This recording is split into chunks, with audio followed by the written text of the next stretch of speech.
Baik, selamat malam. Malam. Malam. Kami dari TRI 3B ingin mempresentasikan hasil dari diskusi kami mengenai bab 4 tentang privasi. Sebelumnya saya izin memperkenalkan diri, nama saya Christian Putra dari NPM 24782047. Saya Arifan Permana, NPM 2478-238. Saya Anissa Dwi Ramadhani dengan NPM 24782037. Oke, tujuan utama presentasi ini adalah untuk memahami konsep privasi secara mendalam, menelaah undang-undang yang melindunginya secara global, lalu serta mengaitkannya dengan tantangan dan regulasi di Indonesia. Baik, pada slide ini yaitu ada tujuan pembelajaran. Di sini ada 3. Yang pertama, memahami konsep privasi dan anonimitas global dan Indonesia. Lalu yang kedua ada mampu menjelaskan teori kasus dan regulasi hukum Indonesia. Dalamnya ada UU ITE dan UU PDP. Lalu yang terakhir ada mampu membuat konten edukasi digital.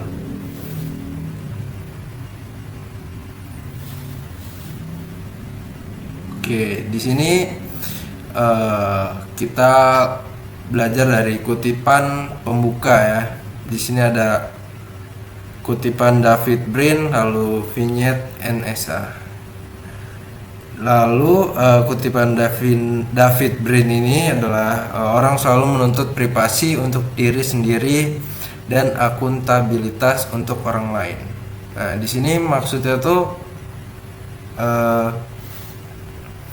kita mulai dengan kita mulai memantik diskusi ini. Apakah kita selalu menuntut kerahasiaan untuk diri sendiri, namun di saat yang sama menuntut transparansi dari orang lain, terutama pemerintah atau perusahaan besar. Terus untuk vignette NSA ini, isu privasi adalah isu serius. Contoh, vignette NSA menunjukkan bahwa lembaga intelijen dapat memantau miliaran email dan panggilan telepon secara global. Ini adalah gambaran dari pengawasan massal yang ekstrim.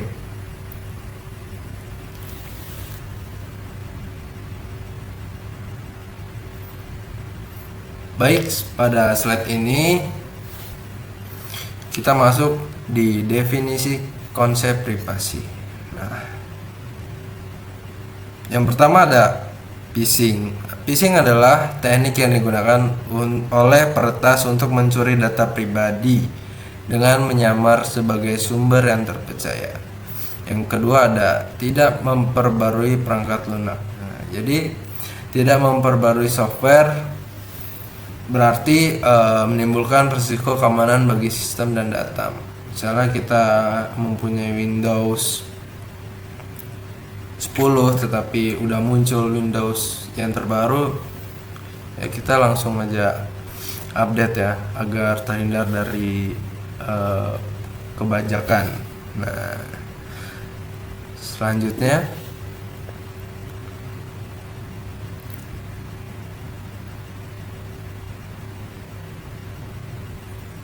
oke, di sini pada slide 5 sejarah hak atas privasi.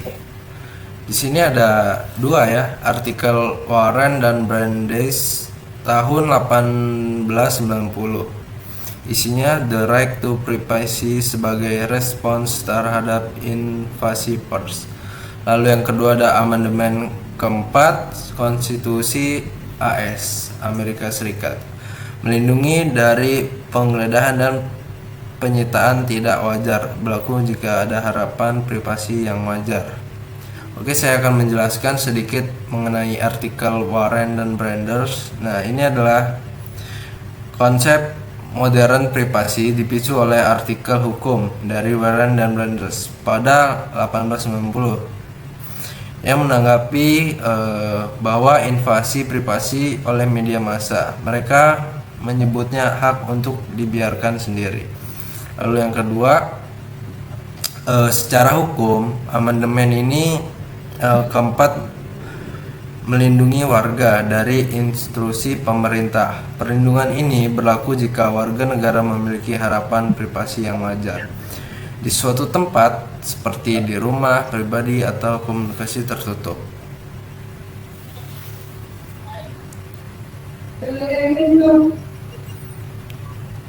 Baik, di sini sejarah hak atas privasi.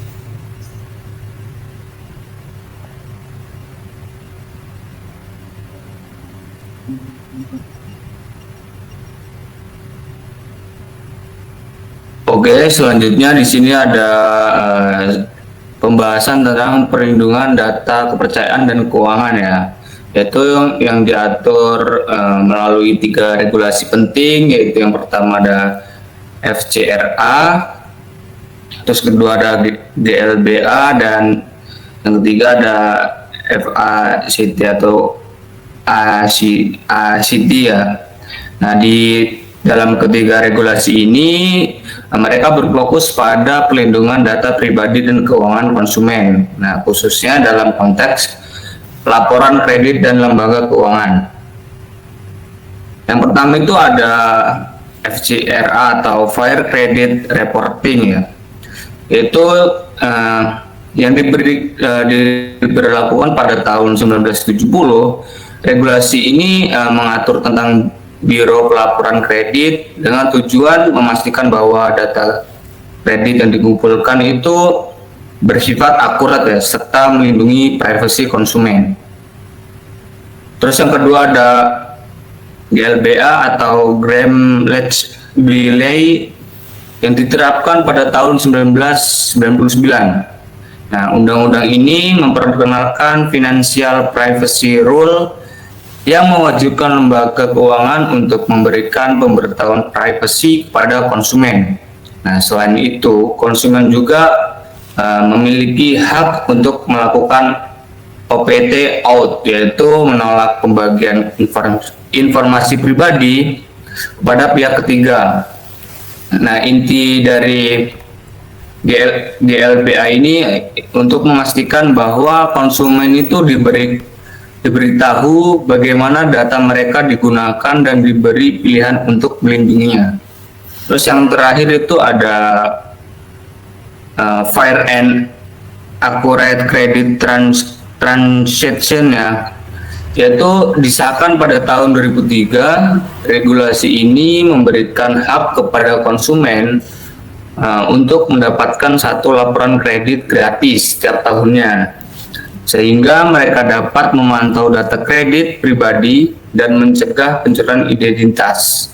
Nah, dengan adanya akses ini, masyarakat itu bisa lebih cepat mendeteksi adanya aktivitas mencurigakan dalam catatan kredit mereka.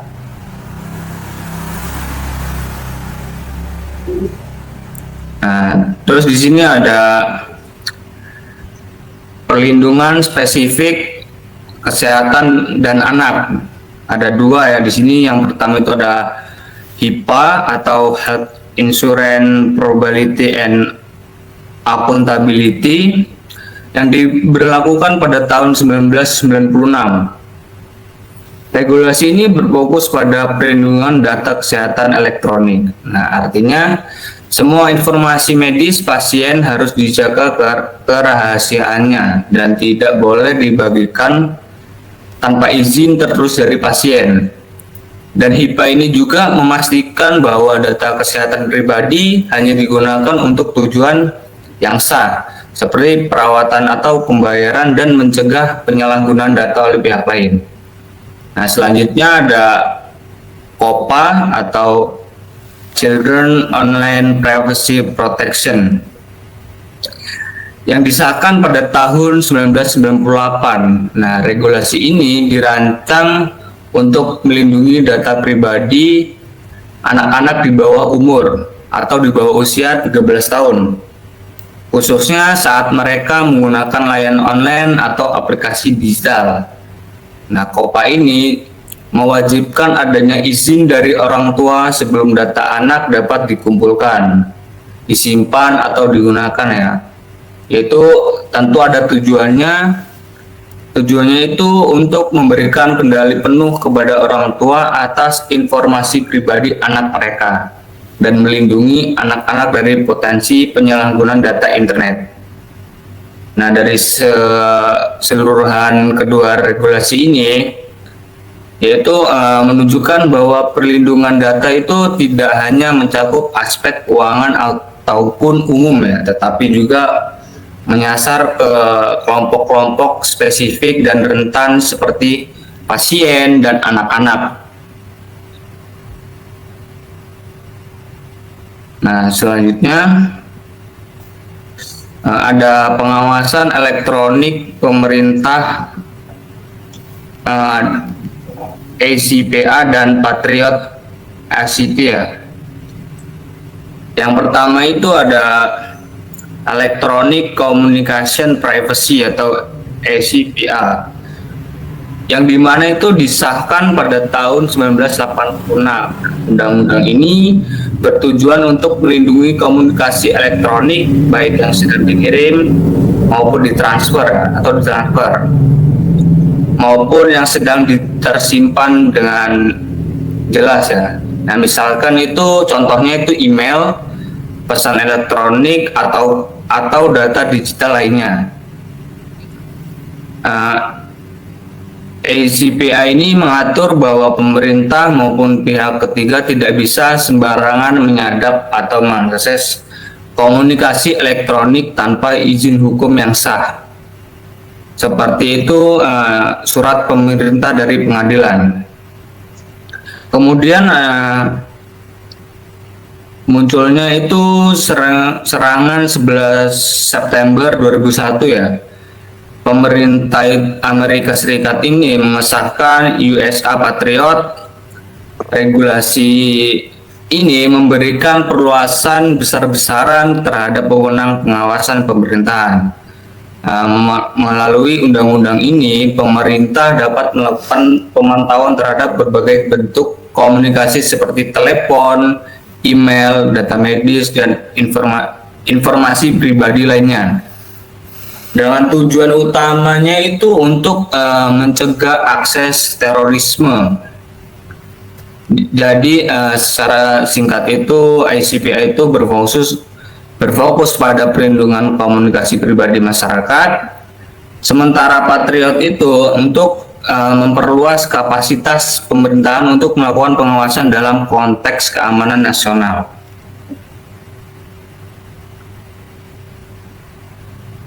Nah, selanjutnya ada Fire Information Practice ya, FIP. Sini ada dua, yaitu yang pertama ada FIP itu sendiri ya, yaitu serangkaian pedoman umum mengenai pengumpulan dan penggunaan data pribadi.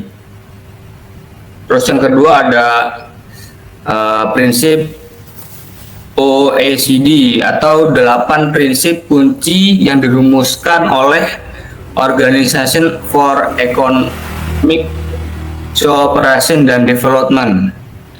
Di sini ada keterbatasan koleksi, kualitas data, tujuan spesifikasi, batasan penggunaan, pengamanan, keterbukaan, dan partisipasi individu. Terus yang terakhir ada akuntabilitas. Nah, selanjutnya ada isu krusial data breaches ya.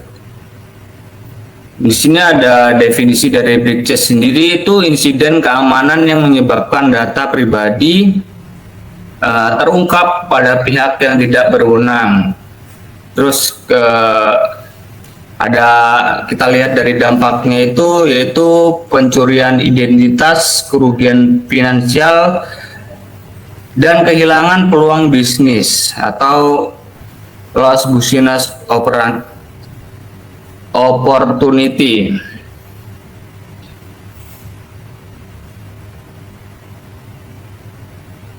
Nah, di sini ada isu krusial consumer profiling ya. Di sini membahas tentang consumer profiling itu praktik pengumpulan dan analisis data konsumen. Seperti metodenya itu ada cookies, loyalty card, agregasi data transaksi. Terus isu etisnya itu ada pengumpulan dan penjualan data tanpa izin eksplisit konsumen kehilangan kendali.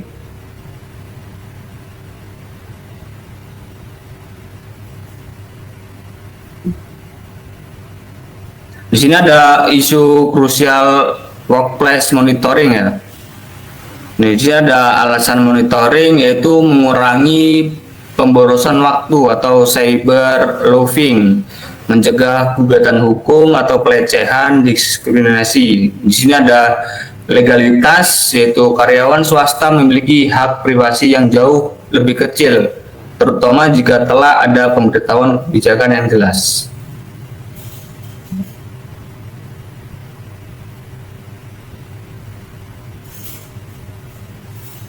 Lanjut.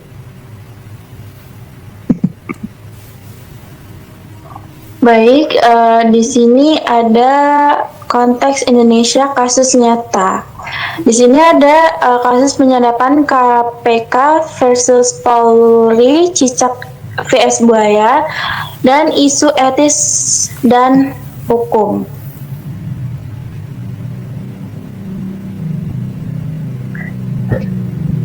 Nah, di sini itu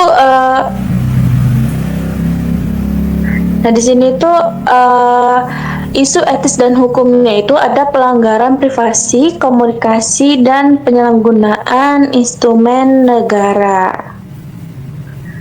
Lanjut.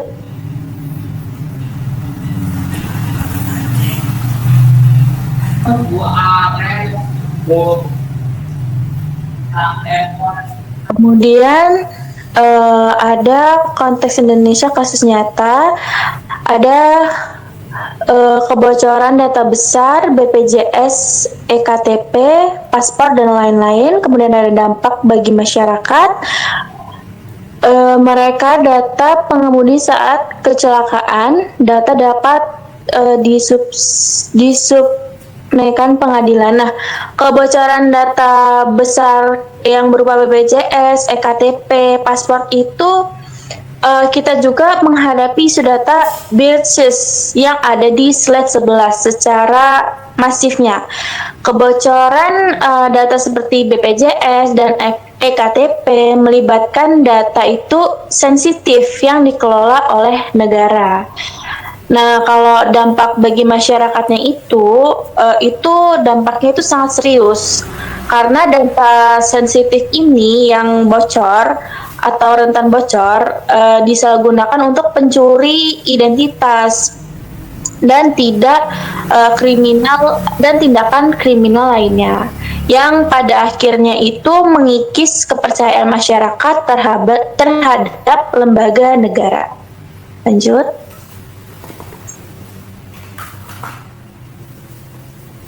Kemudian ada regulasi hukumnya, itu ada UU ITE, Undang-Undang Informasi dan Transaksi Elektronik. Itu sebelum ada UU dan PDP atau UU ITE itu tuh memiliki beberapa pasal terkait perlindungan data. Namun perannya itu seringkali lebih fokus pada regulasi transaksi dan tindak pidana cyber. Nah, kemudian di sini kan ada kritiknya juga. Kritiknya itu sering disalahgunakan untuk menjerat kritik atau pencemaran nama baik, pencemaran hak berekspresi dan privasi. Nah, maksudnya itu yang di UU ITE itu dikritik karena pasal-pasalnya seringkali mengancam kebebasan berekspresi dan privasi. Nah, di mana kritik itu terhadap penjabat atau institusi dapat berujung pada gugatan pencemaran nama baik. Lanjut. Kemudian ada regulasi hukumnya. Itu yang pertama itu ada UU PDP, Perlindungan Data Pribadi nomor 27 tahun 2022. Nah, ini itu adalah tonggak sejarah. UU PDP adalah undang-undang spesifik yang didasarkan pada prinsip FIP di slide 10 tadi dan mengisi kekosongan hukum. Nah, yang kedua itu ada prinsip kuncinya.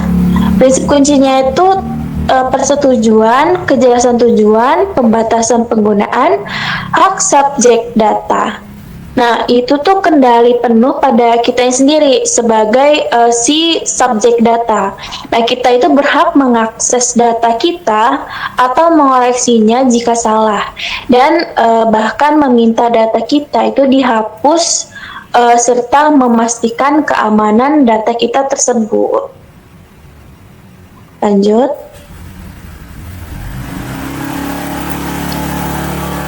Kemudian ada solusi dan rekomendasi. Yang pertama itu ada teknis.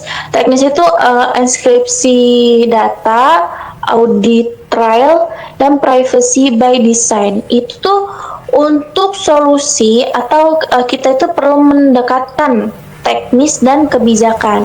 Nah, secara teknis, setiap sistem itu harus menggunakan enskripsi dan menerapkan prinsip privacy by design, yaitu merancang sistem dengan privasi sebagai fitur default sejak awal. Kemudian di sini juga ada kebijakannya. Kebijakannya itu meningkatkan literasi digital, penegakan hukum yang tegas, kemudian ada pembentukan lembaga pengawasan PDP.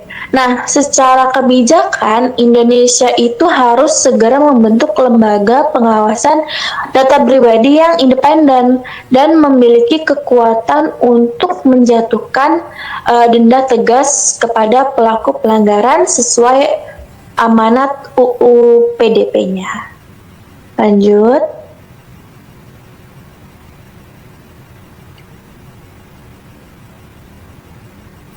Nah, ringkasannya itu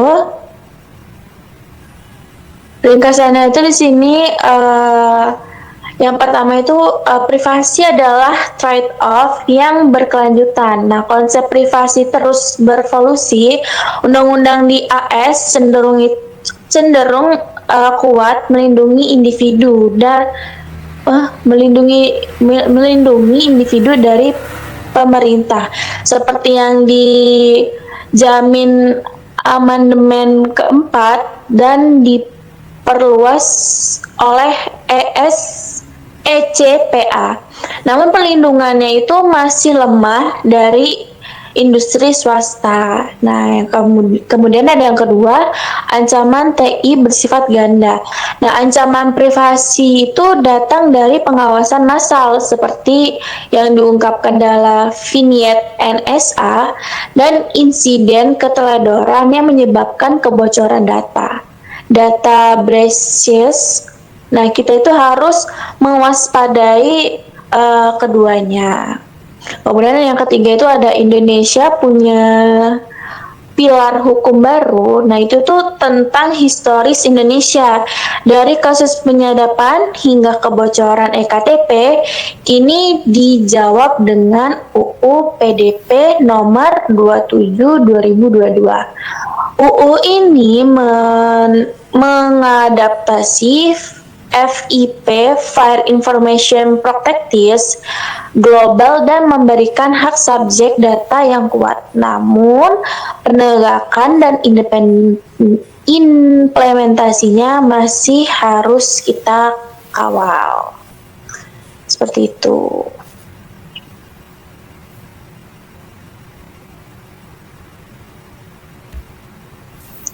Baik, Lanjut. mungkin ini slide yang terakhir ya, yang dimana isi slide ini terdapat istilah kunci dan sesi diskusi. Saya akan membacakan sedikit mengenai istilah kunci. Tadi kan sebelumnya kalian udah pada dengar nih, IPA itu apa? IPA di sini kesehatan. Lalu COPA ini anak-anak. Lalu USA, Patriot Edge ini adalah pengawasan. Lalu VIP adalah Fair Information Practice. Lalu ada data breach. Lalu ada UU PDP nomor 27 tahun 2022.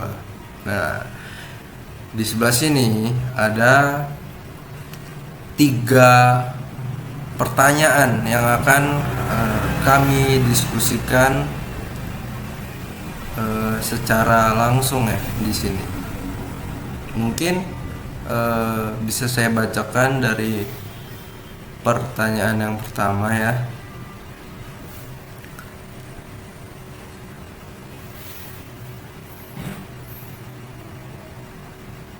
Pertanyaan yang pertama, CCTV versus privasi. Pertanyaan ini terkait pengawasan lanjutan. Apakah penggunaan kamera pengawasan CCTV di ruang publik sepadan dengan hilangnya privasi, mengingat perannya dalam mencegah atau memecahkan kejahatan?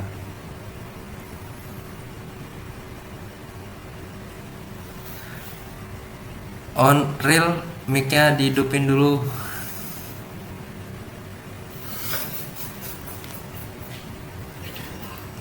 Sorry. Ya, lanjut. Mungkin dari saya sendiri itu saya setuju ya, CCTV itu sangat efektif.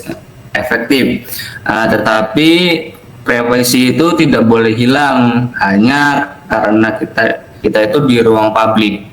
Jadi penggunaan teknologi ini harus dibatasi oleh regulasi ketat mengenai siapa yang dapat mengakses data dan beberapa lama data tersebut disimpan, agar tidak menjadi alat pengawasan Big Brother.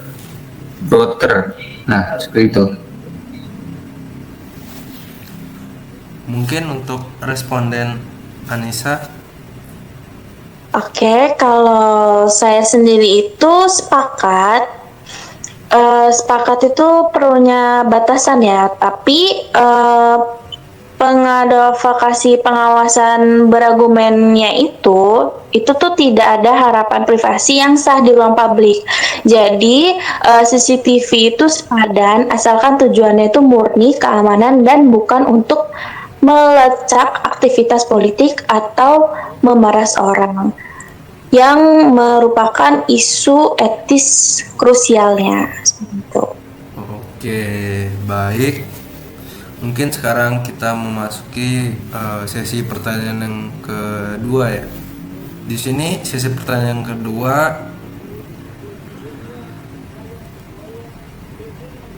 celah UU PDP versus lembaga negara. Nah, di sini kita akan fokus pada pertanyaan ya, yang menjadi khawatiran terbesar. Nah, apakah UU PDP nomor 27 tahun 2022 sudah cukup kuat untuk mencegah penyalahgunaan data oleh lembaga pemerintah Indonesia? Mirip dengan bagaimana wewenang Patriot Edge disalahgunakan di Amerika Serikat, atau masih ada celah serius Mohon tanggapannya responden satu. Jadi ya menurut saya itu kekuatan UU PDP ini sangat bergantung pada lembaga pengawasan data pribadi ya. Nah, jika lembaga ini tidak independen atau tidak diberi gigi ya untuk menindak lembaga negara yang melanggar, maka UU PDP ini akan menjadi macan ompong, seperti kekhawatiran terhadap National Security Letter di US atau Amerika Serikat, seperti itu.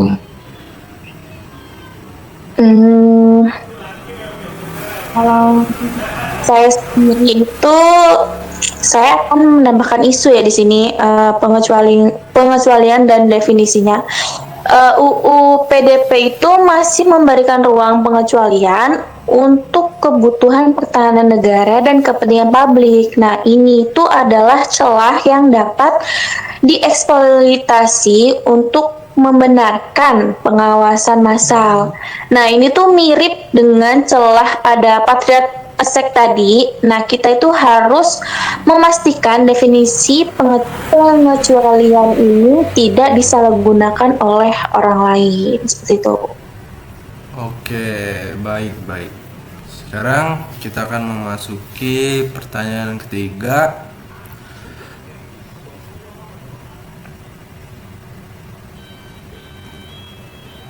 Tanggung jawab perlindungan data swasta. Ya. Terakhir mengenai customer profiling. Mengingat perlindungan yang lemah dari industri swasta, langkah apa yang harus diambil konsumen Indonesia selain bergantung pada UU PDP untuk melindungi data mereka dari perusahaan swasta? Mohon tanggapannya untuk responden satu, Ariel. Jawabannya mungkin agak dipelan-pelankan ya agar jelas.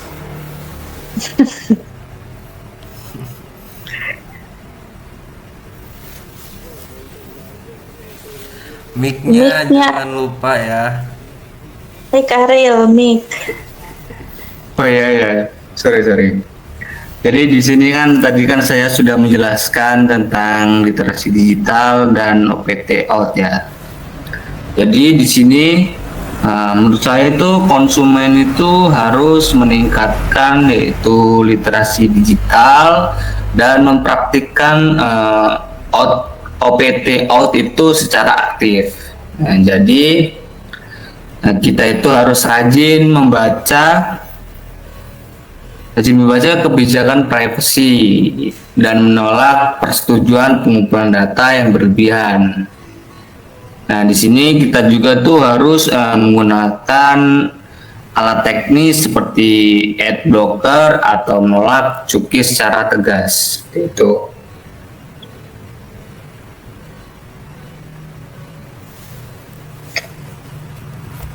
Nah, kalau untuk saya sendiri itu, selain tindakan individu fokus pada kekuatan pasar itu, konsumen itu harus berani meninggalkan layanan yang tidak menghormati data mereka.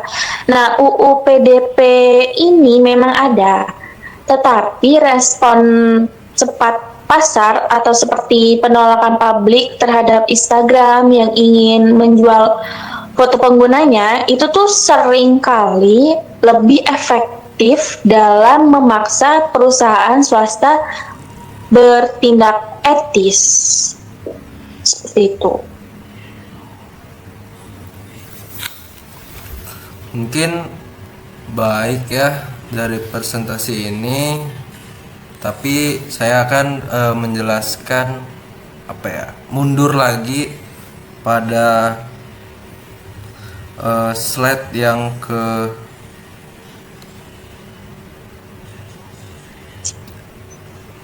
kedua. slide yang kedua.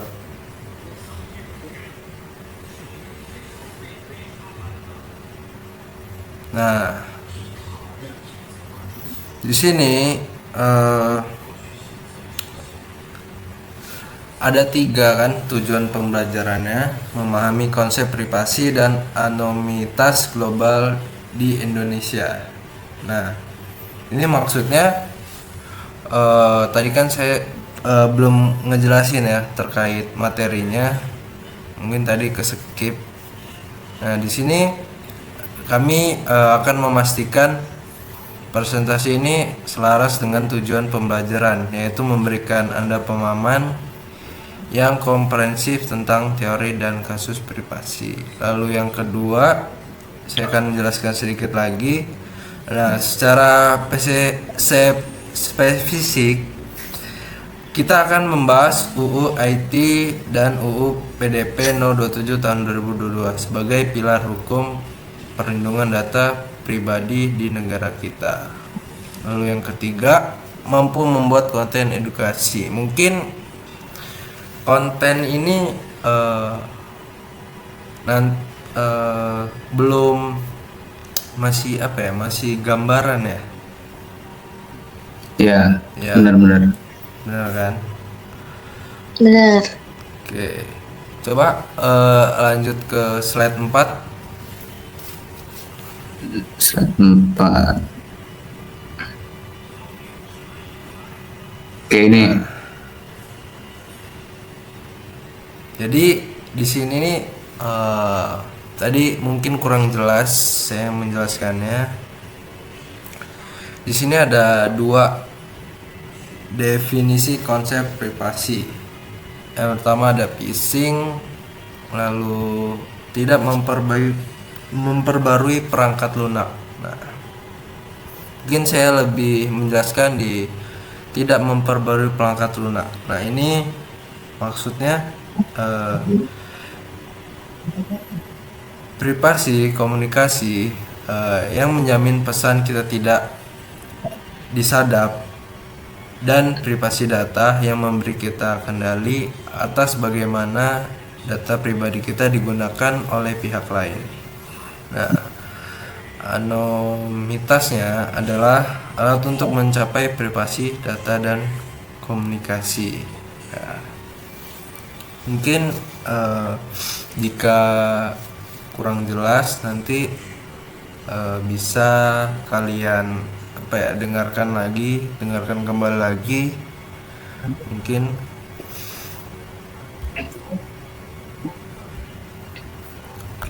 di sini saya sebagai pemimpin presentasi pada malam hari ini, saya mengucapkan terima kasih dan mohon maaf yang sebesar-besarnya atas kesalahan dalam perbuatan dan ucapan yang disampaikan oleh saya pribadi dengan teman-teman saya. Saya ucapkan terima kasih sekali lagi.